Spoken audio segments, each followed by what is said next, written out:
Ephesus 4-ാം അധ്യായം അതിൻ്റെ 15-ാമത്തെ വചനം. എഫേസസ് 4:15 നമ്മൾ വായിക്കുന്നത് ഇപ്രകാരമാണ്. വായിച്ചു. സ്നേഹത്തിൽ സത്യം പറഞ്ഞുകൊണ്ട് ശിരസായ ക്രിസ്തുവിലേക്ക്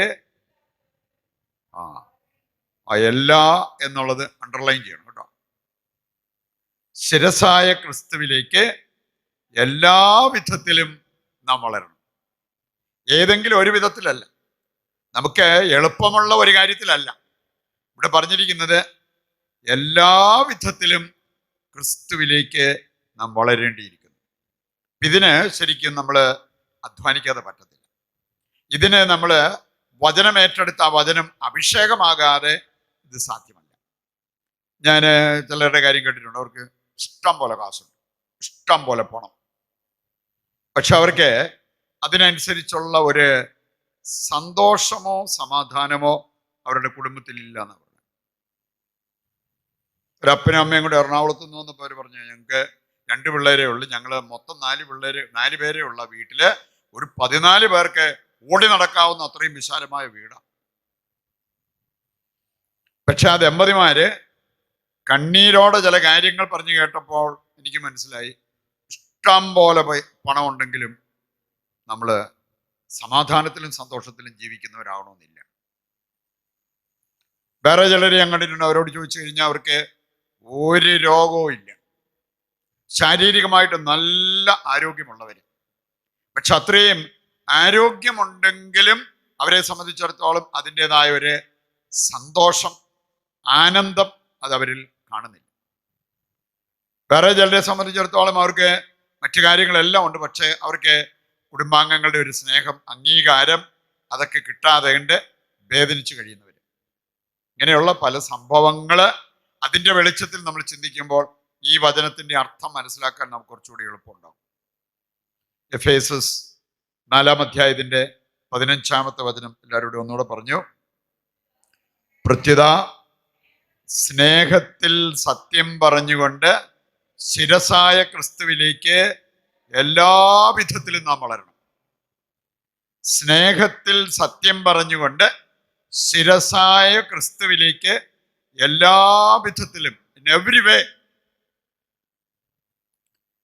ബൈബിളോട് നമ്മൾ കടന്നു പോകുമ്പോൾ ചില വചനങ്ങൾ നമുക്ക് കാണാൻ സാധിക്കും. ഇങ്ങനെ എല്ലാ വിധത്തിലും നാം ദൈവത്തിങ്കിലേക്ക് വളരണം, എല്ലാ വിധത്തിലുമുള്ള വളർച്ച, നേട്ടം, അങ്ങനെയുള്ള കാര്യം നമുക്കുണ്ടാകണം. ഏതെങ്കിലും ഒരു മേഖല ശ്രദ്ധിച്ച് നമ്മൾ പോയാൽ നമ്മുടെ പ്രശ്നം പരിഹരിക്കപ്പെടത്തില്ല. എല്ലാ വിധത്തിലും നാം വളരേണ്ടിയിരിക്കുന്നു.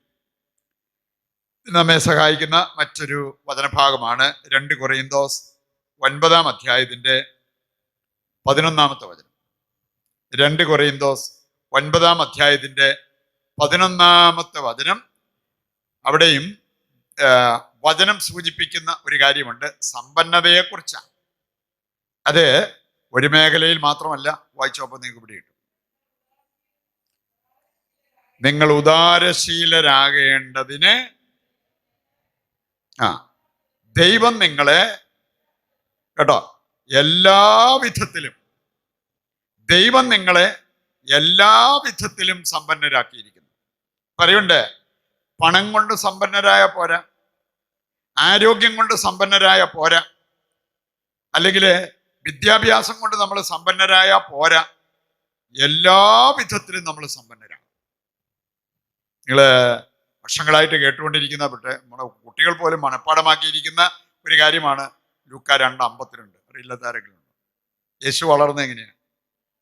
ജ്ഞാനത്തിലും പ്രായത്തിലും ദൈവത്തിൻ്റെയും മനുഷ്യരുടെയും പ്രീതിയിലും വളർന്നു വന്നു. മറ്റൊരു രീതിയിൽ നമുക്ക് പറയാം, യേശു എല്ലാ വിധത്തിലും വളർന്നവനാണ്, എല്ലാ മേഖലയിലും വളർച്ച പ്രാപിച്ചവനാണ്.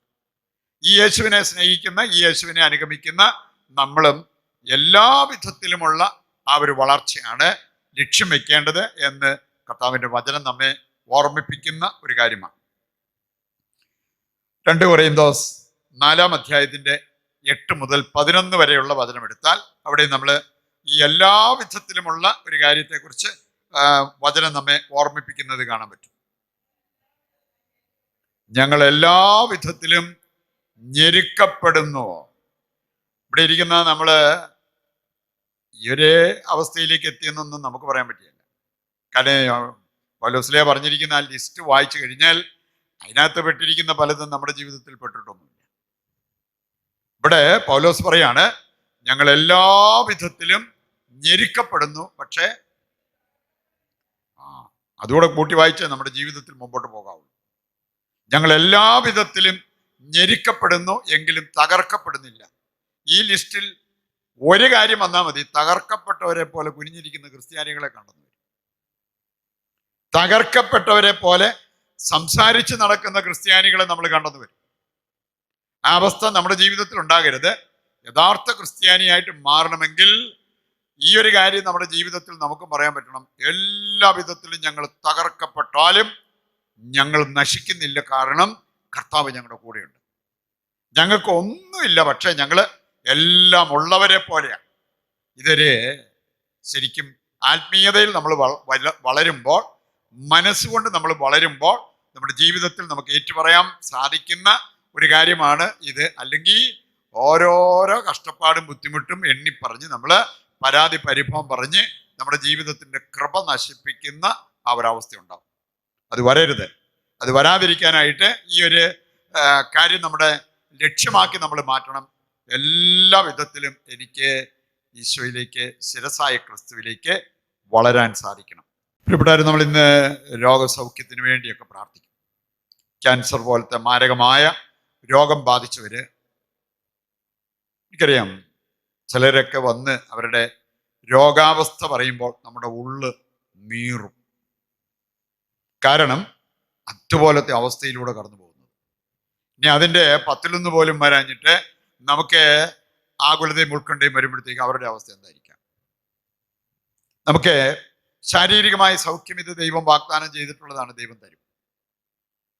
എന്നാൽ അതിനുപരിയായിട്ട് നമ്മൾ ലക്ഷ്യം വെച്ച് പ്രാർത്ഥിക്കേണ്ട ചില കാര്യങ്ങൾ നമുക്കറിയാലോ. വേണമെങ്കിൽ സുഖജീവിതം നയിക്കാമായിരുന്ന പല വ്യക്തികൾ, അവര് സുഖജീവിതമല്ല എനിക്ക് വേണ്ടത്, ത്യാഗോജ്വലമായിട്ട് എനിക്ക് കർത്താവിന് വേണ്ടി ജീവിക്കണം.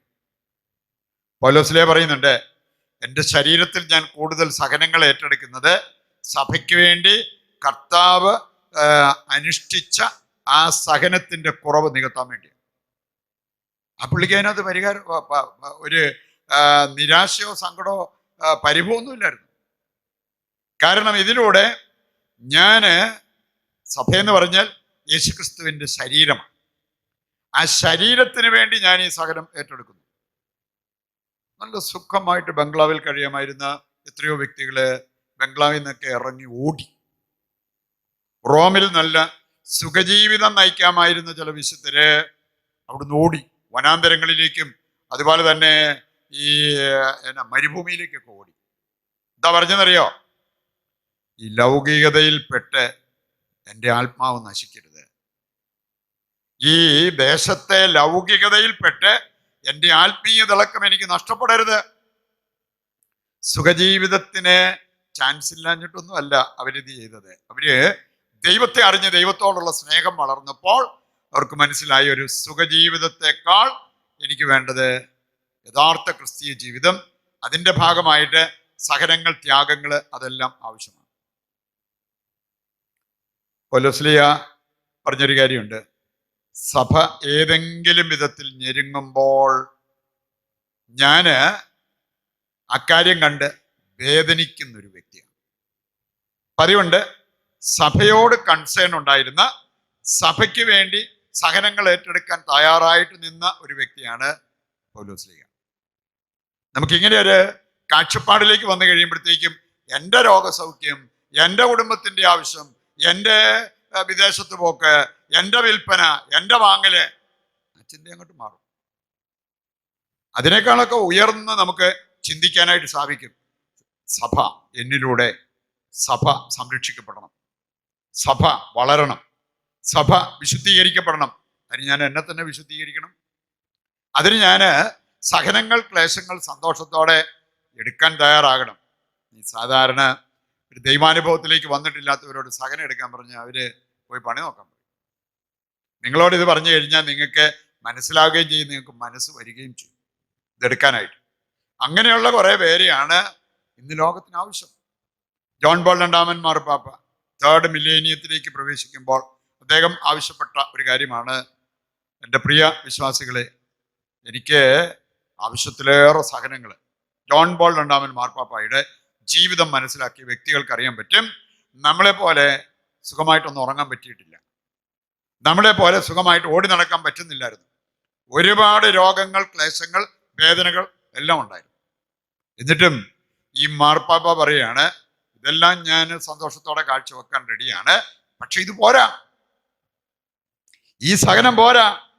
അറിവുണ്ട്, എന്നോട് ചേർന്ന് നിങ്ങളുടെ സഹനങ്ങൾ കാഴ്ചവെക്കാൻ നിങ്ങൾ മനസ്സുവെക്കുകയാണെങ്കിൽ നമുക്ക് സഭയെ കൃപയിൽ വളർത്താൻ പറ്റും. ആത്മീയ തിളക്കത്തിലേക്ക് നമ്മുടെ സഭയെ നമുക്ക് ഉയർത്താൻ പറ്റും. അതുകൊണ്ട് ചേർന്ന് നിൽക്കാനാണ് മാർപ്പാപ്പ പറഞ്ഞത്. പ്രിയപ്പെട്ടവർ, നമ്മൾ എന്തായാലും ചില സഹനങ്ങളൊക്കെ നമുക്ക് വന്നു കഴിഞ്ഞാൽ ആ സഹനങ്ങള് നമ്മൾ വേണ്ട എന്ന് പറഞ്ഞിട്ട് കാര്യമൊന്നുമില്ല, അത് നമ്മൾ സഹിച്ചു പറ്റും. നിങ്ങൾ കയ്യോ കാലോ ഒടിഞ്ഞ് പ്ലാസ്റ്റർ ഇട്ട് വീട്ടിൽ കിടക്കുമ്പോഴത്തേക്കും അതിൻ്റെതായിട്ടുള്ള വിഷമം, വേദന ഉറപ്പായിട്ടുണ്ടാവും. ഇനി ഇതെനിക്ക് വേണ്ട എന്ന് പറഞ്ഞാലും അത് നമുക്ക് അങ്ങനെ മാറ്റി നിർത്താൻ പറ്റത്തില്ല. ഇനി അതിൻ്റെ ഭാഗമായിട്ട് വരുന്ന ഈ സഹനങ്ങളെ ഈ മാർപ്പാപ്പ പറഞ്ഞതുപോലെ നമുക്കൊന്ന് കാഴ്ചവെച്ച് പ്രാർത്ഥിക്കാൻ പറ്റുവാണല്ലോ.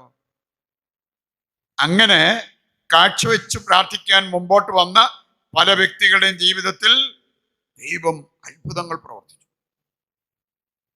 ഈ 2 ദിവസം മുമ്പാണ് വിശുദ്ധ സിസിലിയുടെ തിരുനാൾ ആഘോഷിച്ചത്. ആ വിശുദ്ധിയെ തീക്കകത്തിട്ട് ചുട്ടുമെല്ലാം നോക്കിയിട്ട് തീ ബാധിക്കുന്നില്ല, ഒരു രോമം പോലും കത്തിയില്ല. അവസാനം ആരാച്ചാര്യം ഒന്ന് വാളുകൊണ്ട് തല വെട്ടിയിട്ട് കംപ്ലീറ്റ് അങ്ങ് വിട്ടുപോകുമായിരുന്നു, കുഴപ്പമില്ല. ഇനി വിശ്വാസം ത്യജിക്കാൻ പറഞ്ഞ് ഐസിസുകാരൊക്കെ ഇങ്ങനെ വിശ്വാസികളുടെ അറക്കുന്ന രംഗങ്ങൾ കണ്ടപ്പോൾ ചൊല്ലി പറഞ്ഞ് ഞാൻ ഓർക്കാം, എൻ്റെ ദൈവമേ, ഒറ്റവെട്ടിന് അങ്ങോട്ട് കൊല്ലുമായിരുന്നെങ്കിൽ ഇത്രയും സഹിക്കേണ്ടി വരികയായിരുന്നു. ഇത് മൂർച്ചയില്ലാത്ത കത്തി കൊണ്ട് വെട്ടിക്കൊണ്ടിരിക്കുന്ന പോലെ. അത് കണ്ടിട്ട് സഹിക്കാൻ പറ്റുന്നില്ലെന്ന് പറഞ്ഞ ആൾക്കാരുണ്ട്. ഇവിടെ നമ്മൾ കാണുകയാണ്, പകുതി മുറിഞ്ഞിട്ട് ആ തല അവിടെ കിടന്ന് 2-3 ദിവസം കഴിഞ്ഞിട്ടാണ് ആൾ മരിച്ചത്. അപ്പൊ ഈ സഹനങ്ങൾ ഏറ്റെടുക്കാനും കാഴ്ചവെക്കാനും സന്നദ്ധനാകുന്ന വ്യക്തികളുടെ ജീവിതത്തിൽ ദൈവം അത്ഭുതകരമായി പ്രവർത്തിക്കുമെന്നുള്ളതിനൊരു സംശയം വേണ്ട. ഇന്ന് അന്ത്യോക്യയിലെ വിശുദ്ധ ക്യാദറിനെ നമ്മൾ പ്രത്യേകം അനുസ്മരിക്കുകയും അവരുടെ മാധ്യസ്ഥം തേടി പ്രാർത്ഥിക്കുകയും ചെയ്യുന്നു. അന്ത്യോക്യയിൽ നിന്നുള്ള മറ്റൊരു വിശുദ്ധനാണ് വിശുദ്ധ ഇഗ്നേഷ്യസ്. ഈ മനുഷ്യന്റെ കയ്യും കാലും എല്ലാം ചങ്ങലയിട്ട് പൂട്ടി അദ്ദേഹത്തെ സിംഹക്കുഴിയിലേക്ക് എറിയാൻ കൊണ്ടുപോകുന്ന സമയത്ത് നമുക്ക് ചിലര് ഇച്ചിരി ഉയരങ്ങളിലേക്ക് കയറി അവർക്ക് പറയും, ഇത് താഴേക്ക് നോക്കാൻ പറ്റത്തില്ല, ഞാൻ തലയിറങ്ങി വീഴാൻ തുടങ്ങും. വേറെ ചില കാര്യങ്ങള്, ചില ന്യൂസ് വേണേ അവരുടെ ഉറ്റവരുടെ ഉടയവരുടെ ന്യൂസ് കേൾക്കുമ്പോൾ ചിലരെ കാണാൻ സാധിക്കും, അയ്യോ അത് ഒറ്റയടിക്ക് പറഞ്ഞു കഴിഞ്ഞാൽ. എൻ്റെ ഒരിക്കൽ ഒരു സഹോദരൻ കോമായിൽ ഇങ്ങനെ കിടക്കുകയാണ്, അപ്പം മരിക്കും എന്ന് ഡോക്ടർമാർ പ്രതീക്ഷയൊന്നും പറഞ്ഞിട്ടില്ല. അദ്ദേഹത്തിൻ്റെ അപ്പൻ ജീവിച്ചിരിപ്പുണ്ട്, ഈ അപ്പനെ ഒന്നുകൊണ്ട് ഈ കാണിക്കണം, ഞങ്ങൾക്ക് പറയാൻ തോന്നുന്നില്ല, അപ്പനും വല്ലോ സ്ട്രോക്ക് പോലെ വന്നു പോയെങ്കിലോ. അപ്പം അങ്ങനത്തെ എന്തെങ്കിലും സങ്കടകരമായ കാര്യങ്ങൾ കേൾക്കുന്നത് പോലും ചിലപ്പോൾ നമ്മുടെ സമനില തെറ്റിക്കും, അതിന് പോലും സാധ്യതയുണ്ട്. ഇനി ഇവിടെ നമ്മൾ കാണുകയാണ്, ഈ മനുഷ്യനറിയാം ഞാൻ പോകുന്നത് സിംഹങ്ങൾ കിടക്കുന്ന കുഴിയിലേക്കാണ്.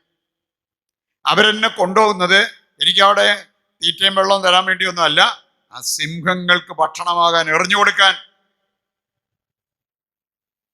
ആ അവസ്ഥയിൽ മുമ്പോട്ട് പോകുമ്പോൾ നമുക്കൊക്കെ ചിന്തിക്കാവുന്നല്ല ഉള്ളൂ ഒരാളുടെ മനോവികാരം. ഇന്ന് പലരും അവരുടെ ജീവിതത്തിന്റെ ചില പ്രശ്നങ്ങൾ പറഞ്ഞിട്ടാണ് പറയുന്നത്, ഇതൊക്കെ മുന്നിൽ ഉള്ളത് കൊണ്ട് എനിക്ക് പ്രാർത്ഥിക്കാൻ പറ്റുന്നില്ല, എനിക്ക് കിടന്നിട്ട് ഉറക്കം വരുന്നില്ല, എനിക്കൊരു സ്വസ്ഥതയില്ല, സമാധാനമില്ല. അങ്ങനെയൊക്കെ പറയുന്നവരെ കാണാൻ പറ്റും. അതൊക്കെ വെച്ച് നോക്കുമ്പോൾ ഈ മനുഷ്യന്റെ അവസ്ഥ എന്തായിരുന്നു? ആ മനുഷ്യനെ ഇങ്ങനെ മുമ്പോട്ട് നയിച്ചുകൊണ്ടിരുന്നപ്പോൾ ദൈവം അത്ഭുതകരമായിട്ടൊരു അനുഭവം കൊടുത്തു. ആ അനുഭവത്തിന്റെ വെളിച്ചത്തിൽ ഇഗ്നേഷ്യസ് വിളിച്ചു പറഞ്ഞ ഒരു കാര്യമാണ്, കർത്താവ് ഇത് എന്തൊരു അനുഭവം. പുള്ളിക്ക് തന്നെ അതിശയം. എൻ്റെ കയ്യേലും കാലേലും കിടക്കുന്ന ഇരുമ്പ് ചങ്ങല എനിക്ക് പവിഴമാല പോലെയാണല്ലോ അനുഭവപ്പെടുന്നത്. അതൊരു ഭാരമായിട്ടോ, ഇനി അത് കൊണ്ട് മുറിഞ്ഞു കഴിഞ്ഞാൽ വല്ലോ സെപ്റ്റിക്കാവോ, ഇങ്ങനത്തെ ഒരു ചിന്തയല്ല വന്നേ. കർത്താവ് ഇതെന്തോ പവിഴമാലയോ? എനിക്കിത് പവിഴമാല പോലെയാണ് അനുഭവപ്പെടുന്നത്, ഇരുമ്പ് ചങ്ങല.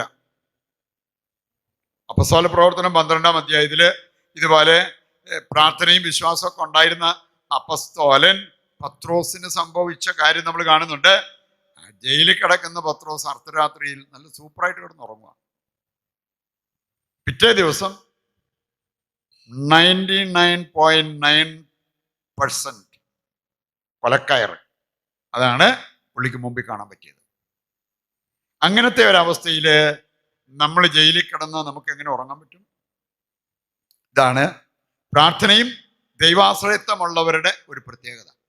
ദൈവത്തിൽ ആശ്രയിച്ച് ജീവിക്കുന്നവർക്ക് വേണ്ടി ദൈവം അത്ഭുതകരമായിട്ട് പ്രവർത്തിക്കും എന്നുള്ളതിൻ്റെ സൂചന. അവിടെ ദൈവം ഒരു ദൂതനെ അയച്ചു.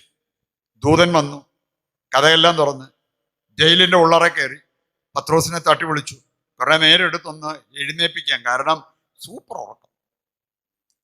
പകുതി എഴുന്നേറ്റിട്ടും പുള്ളിയുടെ മനസ്സിൽ കൂടെ പോയത് ഞാൻ സ്വപ്നം കണ്ടുറങ്ങും, ഇതെല്ലാം സ്വപ്നമാണ്.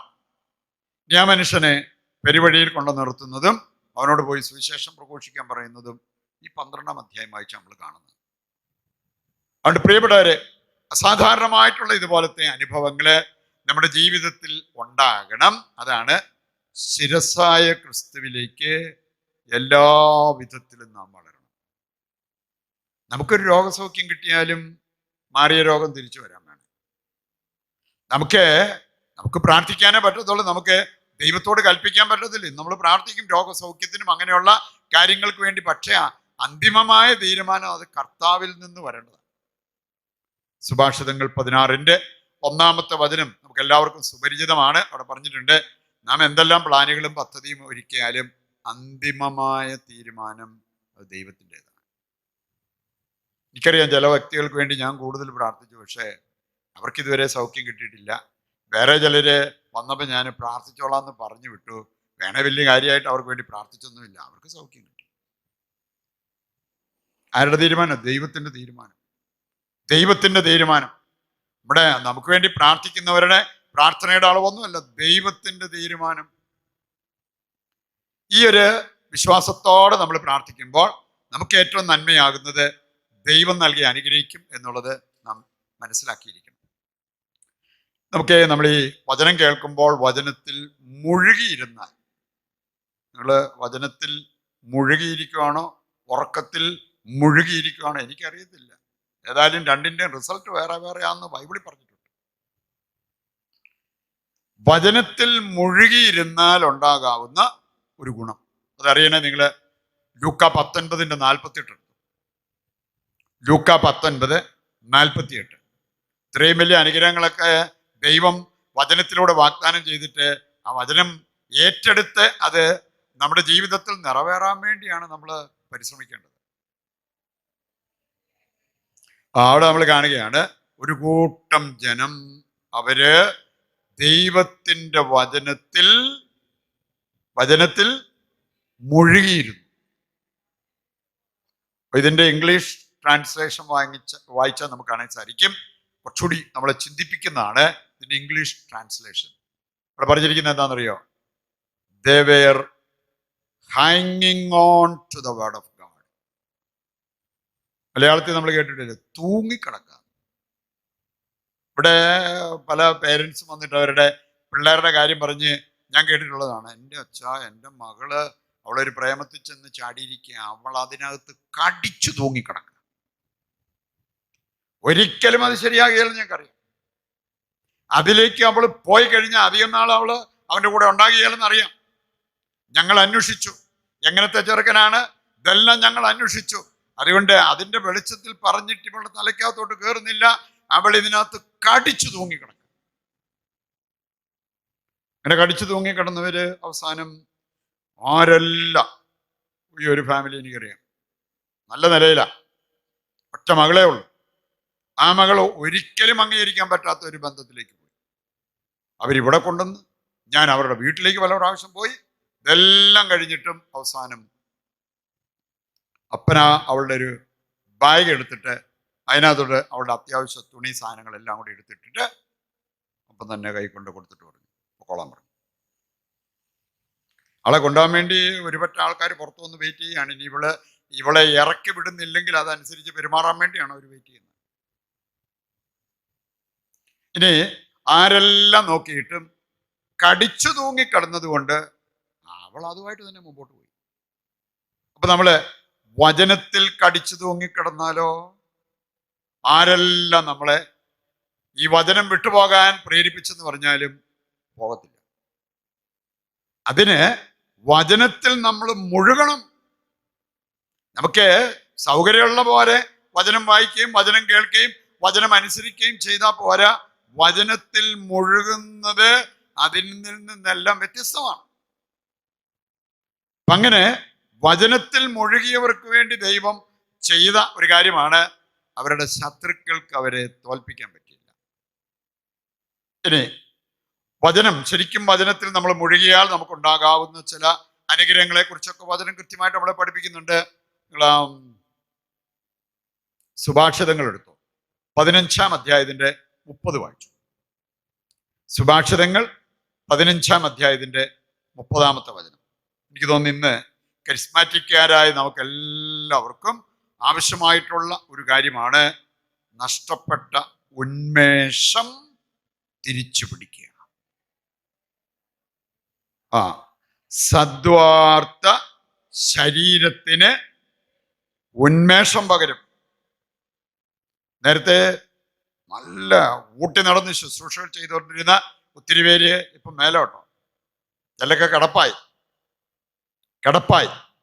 നമുക്കറിയാലോ, ഈ ചില മൃഗങ്ങളാണെങ്കിൽ പോലും നേരത്തെ നന്നായിട്ട് ആക്റ്റീവായിട്ട് ഓടി നടന്ന മൃഗങ്ങള് അവസാനമായപ്പോൾ നമ്മൾ പറയും വണ്ടിക്കാള പോലെയായി, ഇനി അതിനെ അറക്കാനേ കൊള്ളത്തുള്ളൂ. നമ്മളെ ആത്മീയ ഉണർവ് നഷ്ടപ്പെടുത്തിയാൽ ഏതാണ്ട് ആ പരുവത്തിലേക്ക് ശുശ്രൂഷകരായി നമ്മൾ അധപ്പതിക്കും. ഒരിക്കലും അങ്ങനെ സംഭവിക്കും. ഇനി അതിന് ഇവിടെ പറഞ്ഞിരിക്കുകയാണ് സദ്വാർത്ത, സന്തോഷ വാർത്ത, ദൈവത്തിൻ്റെ വചനം. ദൈവം സ്നേഹമാണ്. ഇപ്പൊ നമുക്കറിയാലോ, യേശു തൻ്റെ ജീവിതത്തിലുടനീളം പ്രഘോഷിച്ച ഒരു സദ്വാർത്ത എന്തായിരുന്നു? നമ്മുടെ ദൈവം വ്യവസ്ഥകളില്ലാതെ സ്നേഹിക്കുന്ന ദൈവമാണ്. നമ്മുടെ ദൈവം വ്യവസ്ഥകളില്ലാതെ സ്നേഹിക്കുന്ന ദൈവം. ആ ദൈവത്തെ നിങ്ങൾ മനസ്സിലാക്കി, ആ ദൈവത്തെ അംഗീകരിച്ചോ. ഇതാണ് യേശുക്രിസ്തു തൻ്റെ ജീവിതത്തിലുടനീളം പ്രഘോഷിച്ച കാര്യം. വ്യവസ്ഥകളില്ലാത്ത ദൈവത്തിൻ്റെ ആ ഒരു സ്നേഹം. ഇനി ഈ ഒരു സത്യം നമ്മൾ തിരിച്ചറിഞ്ഞു കഴിഞ്ഞാൽ നമുക്കൊരു രോഗം വരുമ്പോഴേ, ഒരു കടബാധ്യത വരുമ്പോഴേ ഉന്മേഷം നഷ്ടപ്പെട്ടവരെ പോലെ നമ്മൾ മാറത്തില്ല.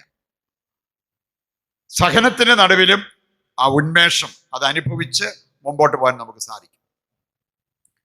ദൈവവചനം നമുക്ക് തരുന്ന മൂന്നാമതൊരു കാര്യം കൂടി നമുക്ക് കാണാൻ സാധിക്കും. അതറിയണമെങ്കിൽ നിങ്ങൾ സങ്കീർത്തനം 107 എടുത്തു. സങ്കീർത്തനം 107 19-ഉം 20-ഉം വചനങ്ങൾ വായിച്ചു. 107-ാമത്തെ സങ്കീർത്തനത്തിന്റെ 19-ഉം 20-ഉം വചനങ്ങൾ. തങ്ങളുടെ കഷ്ടതയിൽ അവർ കർത്താവിനോട് നിലവിളിച്ചപേക്ഷിച്ചു. അവിടുന്ന് വചനമയച്ച് അവരെ സുഖപ്പെടുത്തി. കഷ്ടതയിൽ അവർ കർത്താവിനോട് നിലവിളിച്ചപേക്ഷിച്ചു. വചനമയച്ച് കർത്താവ് അവരെ സുഖപ്പെടുത്തി. നിങ്ങൾ ഈ വചന ശുശ്രൂഷയിൽ നന്നായിട്ട് വചനം കേട്ട് ആ വചനത്തിൽ മുഴുകിയിരിക്കുകയാണെങ്കിൽ ഇത് കഴിഞ്ഞ് കാര്യച്ചൻ്റെ പുറകെയോ വിജിലച്ചൻ്റെ പുറകെയോ അല്ലെങ്കിൽ യസ്നച്ചൻ്റെ പുറകെയോ ഓടേണ്ട കാര്യമില്ല. നിങ്ങൾ ശരിക്കും വചനത്തിൽ മുഴുകിയിരുന്ന് പ്രാർത്ഥിച്ച് അഭിഷേകം പ്രാപിച്ചാൽ നിങ്ങൾ മറ്റാരുടെയെങ്കിലും പുറകെ ഒരു സഹായം തരണമെന്ന് പറഞ്ഞ് ഓടേണ്ട കാര്യം വരത്തില്ല. ദൈവം നമ്മെ സമൃദ്ധിയിലേക്ക് നയിക്കുന്ന അനുഭവം ഉണ്ടാവും. അപ്പം അതുകൊണ്ട് ഇങ്ങനെയുള്ള അവസരങ്ങളെല്ലാം നമ്മൾ പ്രയോജനപ്പെടുത്തി നമ്മൾ വചനത്തിൽ മുഴുകിയിരിക്കണം. വചനത്തിലൂടെ അനുഗ്രഹം പ്രാപിക്കണം. ഇനി നിങ്ങൾക്ക് വേണ്ടത് സന്തോഷവും ആനന്ദവുമാണോ? അതുകൊണ്ട് വചനത്തിൽ ജെറമിയയുടെ പുസ്തകം 15-16 വായിച്ചു. ജെറമിയയുടെ പുസ്തകം 15-ാം അധ്യായം അതിൻ്റെ 16-ാമത്തെ വചനം വായിക്കുമ്പോൾ, ജെറമിയ 15:16, അങ്ങയുടെ വചനം കണ്ടെത്തിയപ്പോൾ ഞാൻ അവ ഭക്ഷിച്ചു. നിങ്ങൾക്കറിയാലോ, നിങ്ങൾ രോഗത്തിനൊരു മരുന്ന് മെഡിക്കൽ ഷോപ്പിൽ പോയി മേടിച്ചുകൊണ്ട് വന്ന് ആ പാക്കറ്റ് കൊണ്ടുവന്ന് നിങ്ങൾ രൂപക്കൂടിൻ്റെ മുമ്പിൽ വെച്ചിട്ട് നിങ്ങൾ തൊട്ടടുത്ത് കിടന്ന് കസേരയിൽ ഇരുന്ന് ഉറങ്ങുക. ഈ രോഗത്തിൻ്റെ ഈ മരുന്നിൻ്റെ ഫലം കിട്ടുമോ നിങ്ങൾക്ക്? അല്ലെ തലയണയ്ക്ക് അടി വെച്ചിട്ട് തല അതിൻ്റെ മുകളിൽ വെച്ച് കിടന്ന് ഉറങ്ങുക, കിട്ടുമോ? കിട്ടത്തില്ല. ഈ മരുന്നുള്ളിൽ ചെല്ലണം. ഇവിടെ പറയാണ്, കർത്താവേ, അങ്ങയുടെ വചനം കണ്ടെത്തിയപ്പോൾ ഞാനത് എടുത്ത് ഭക്ഷിച്ചു. ദൈവത്തിൻ്റെ വചനം ഭക്ഷിക്കുന്നവർക്ക് അതെനിക്ക് ആനന്ദാമൃതമായി. നിങ്ങൾ എവിടെയെല്ലാം പോയി, എത്രയെല്ലാം ശുശ്രൂഷകളിൽ പോയിരുന്ന് ഉറങ്ങിയെന്ന് പറഞ്ഞാലും ആനന്ദം നമുക്കുണ്ടാകണമെന്നില്ല. ആനന്ദം വരണമെങ്കിൽ അവിടെ ചെന്നിട്ട് അവിടുന്ന് ആ വചനം എടുത്ത് ഭക്ഷിക്കണം. അത് വീട്ടിൽ ഇരുന്നാണെങ്കിലും നമ്മൾ ബൈബിള് വായിക്കുമ്പോൾ ശരിക്കും ഞാൻ ദൈവത്തിൻ്റെ വചനം ദൈവം തന്നെയാണ്, ആ വചനം ഞാൻ ഭക്ഷിക്കുകയാണ്, അതെനിക്ക് സൗഖ്യം തരും, ആനന്ദം തരും എന്നുള്ള ആ ഒരു ബോധ്യത്തോടു കൂടി വേണം നമ്മളത് ചെയ്യാൻ. അങ്ങനെ ചെയ്യുമ്പോൾ അതിൻ്റെതായിട്ടുള്ള ആ ഒരു സൽഫലങ്ങളെല്ലാം നമ്മുടെ ജീവിതത്തിൽ വന്ന് നിറയും. അവസാനമായിട്ട് നമ്മൾ ഈ വചനം സ്വീകരിക്കേണ്ടതുപോലെ സ്വീകരിക്കേണ്ടതിന് നമ്മൾ ശ്രദ്ധിക്കേണ്ട അവസാനത്തെ ഒരു കാര്യം കൂടി നമുക്ക് കാണാം. നിങ്ങൾ ഹെബ്രായ ലേഖനം 4-ാം അധ്യായത്തിൻ്റെ 2-ാമത്തെ വചനം വായിച്ചു. ഹെബ്രായ ലേഖനം 4-ാം അധ്യായം അതിൻ്റെ 2-ാമത്തെ വചനം വായിക്കുമ്പോൾ അവിടെ പറഞ്ഞിരിക്കുന്ന ഒരു കാര്യമുണ്ട്. ഹെബ്രായർ 4:2, അവർ കേട്ട വചനം അവർക്ക് പ്രയോജനപ്പെട്ടില്ല, കാരണം അവരാ വചനം വിശ്വസിച്ചില്ല. നമ്മൾ ഈ വചനപ്രഘോഷണ സമയത്ത് ഇടയ്ക്കിടയ്ക്കൊക്കെ സുഹൃദേവം പോലെ നമ്മൾ പറഞ്ഞുകൊണ്ടിരിക്കേണ്ട ഒരു കാര്യമുണ്ട്. ഒരു വചനം കേൾക്കുമ്പോൾ ഹൃദയം കൊണ്ട് പറയുക, കർത്താവേ, ഈ വചനം ഞാൻ വിശ്വസിക്കുന്നു. ഒച്ചത്തിൽ പറയണ്ട കേട്ടോ, ഹൃദയം കൊണ്ട് പറഞ്ഞാൽ മതി. അല്ലെങ്കിൽ അടുത്തിരിക്കുന്നവർക്ക് തോന്നി ഇവർക്ക് എന്തോ ലൂസായെന്ന്. പക്ഷെ നമുക്ക് ഹൃദയം കൊണ്ട് നമുക്കത് ഏറ്റു പറയാൻ സാധിക്കും. കർത്താവേ, ഈ പറഞ്ഞത് ഞാൻ വിശ്വസിക്കുന്നു, ഞാൻ വിശ്വസിച്ച് എൻ്റെ ഹൃദയത്തിൽ ഉറപ്പിക്കുന്നു. അപ്പോൾ അതിൻ്റെ അഭിഷേകം നമ്മുടെ ജീവിതത്തിൽ ഉണ്ടാകുന്നത് കാണാൻ പറ്റും. പത്രോസ് കർത്താവിൻ്റെ വചനം പറഞ്ഞുകൊണ്ടിരുന്ന ഒരു രംഗമാണ് അപ്പോസ്തല പ്രവർത്തനം 10-ാം അധ്യായം 44 മുതൽ വായിക്കുമ്പോൾ നമ്മൾ കാണുക. അവിടെ നമ്മൾ കാണുന്നു, അവരെല്ലാവരും വചനം കേട്ടുകൊണ്ടിരുന്ന എല്ലാവരും അഭിഷേകം പ്രാപിച്ചു എന്നാണ് പറഞ്ഞിരിക്കുന്നത്.